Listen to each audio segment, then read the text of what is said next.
Get 3 months of local news for just 99 cents a month. You'll get unlimited access to the news you need to stay engaged and connected to your community. Visit inforum.com/subscribe now to get 3 months of local news for only 99 cents a month. Why is a former Moorhead High basketball player featured in the movie Oppenheimer? Hi, this is Tracy Briggs, and welcome to Back Then. One newspaper nicknamed him Boudoir Eyes. Another claimed the dapper blue-eyed senator has been causing heart flutters since he landed in the Capitol. By all accounts, U.S. Senator Warren Magnuson had it going on. Sure, some gossip rags claimed he was a Casanova of Capitol Hill, but others said despite his handsome face, he was less show horse and more workhorse, a potent yet genial wheeler-dealer who got things done for the people back home, who just called him Maggie. Magnuson represented Washington State from 1937 to 1981. But people back home in Moorhead, Minnesota, where he was born and reared, took notice, and they swelled with pride as their hometown boy made good. Now, he's featured in the blockbuster hit Oppenheimer. Here's a closer look at the man sometimes heralded as Good Time Charlie Scandinavian, Warren Magnuson. As cliched as it might be for a politician to claim they came from humble beginnings, for Magnuson it wasn't a lie. His story is vintage Horatio Alger. He was just 3 or 4 months old when his mother put him up for adoption. He was adopted from the orphanage in Moorhead by Scandinavian immigrants Emma and Warren Magnuson, who he later recalled didn't have much. Perhaps that's why he went to work, first as a newsie, selling the Fargo Courier News on the streets of downtown, and later delivering telegrams for Western Union. But school and school activities were important to him as well. He became the captain of Moorhead High's basketball team and played quarterback for the Spud football team. After graduating from Moorhead High in 1923, he enrolled at the University of North Dakota in Grand Forks. But after 6 months, his sister had gotten married and his widowed mother was left alone. So he moved back to the Fargo-Moorhead area to be with her and finish his freshman year at North Dakota State University. But by the time he was 19, he left college and found his way to Moose Jaw, Saskatchewan, where he began work with a threshing crew. He stuffed the money he was earning into his shoe and rode boxcars to the west coast of the United States. Some reports suggest he moved there to follow a high school girlfriend, but we don't have confirmation on that. When he reached Seattle, he took a job pushing an ice wagon. His earnings from that job, plus his savings from his previous jobs, helped him pay his way through the University of Washington. While there, he studied law and played third string on the football team. That team eventually made it to the Rose Bowl. With a law degree in hand, the young Magnuson soon ran for public office, getting elected to the state legislature. According to a story in the Forum, Magnuson showed his liberal stripes there by introducing the nation's first unemployment compensation bill and a measure to give 18-year-olds the right to vote. Eventually, he heeded the call from some of his constituents to go to Washington, D.C. He ran for Congress and won. He agreed to serve for a couple of years and then come back and practice law, he said. But those couple of years turned into almost 44.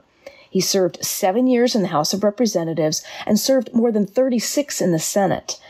His time in the House was interrupted for 8 months when he served with the Navy in the South Pacific during World War II. His time spent in Washington was spent building relationships. According to newspaper reports of the era, he played poker with President Roosevelt, fished with President Truman, was a confidant to President Kennedy, and even recruited President Johnson to be the best man in his wedding. Other relationships were built between the four walls of the Senate office buildings. Later in life, with his now rumpled appearance and cigar in his mouth, he was the living embodiment of the consummate Senate insider.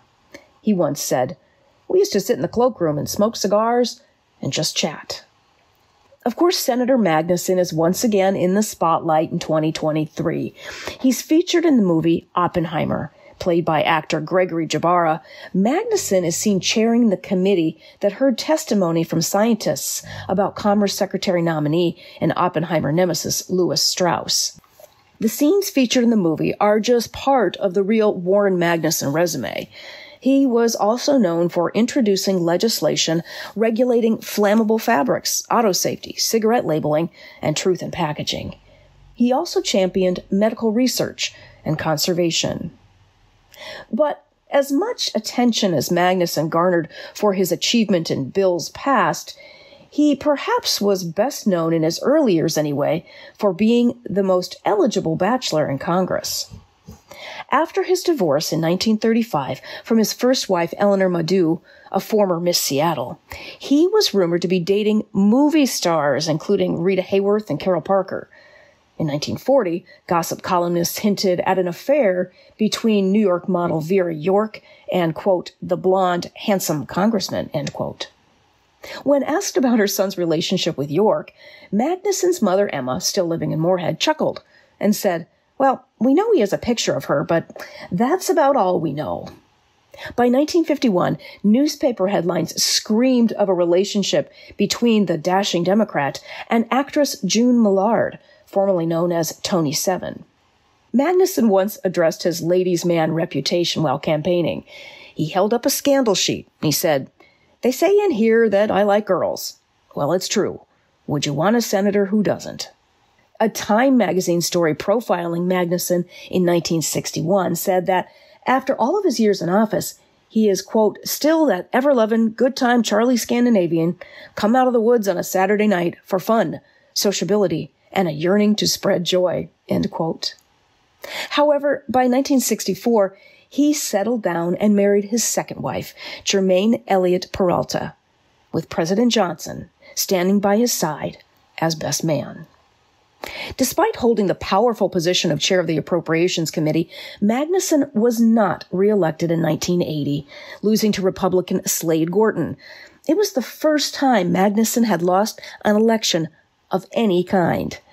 After his defeat, he swore he wouldn't be a lame duck, but, quote, a retired rooster, end quote. He campaigned successfully for a Seattle City bond issue for senior housing and became a mainstay of Democratic fundraisers.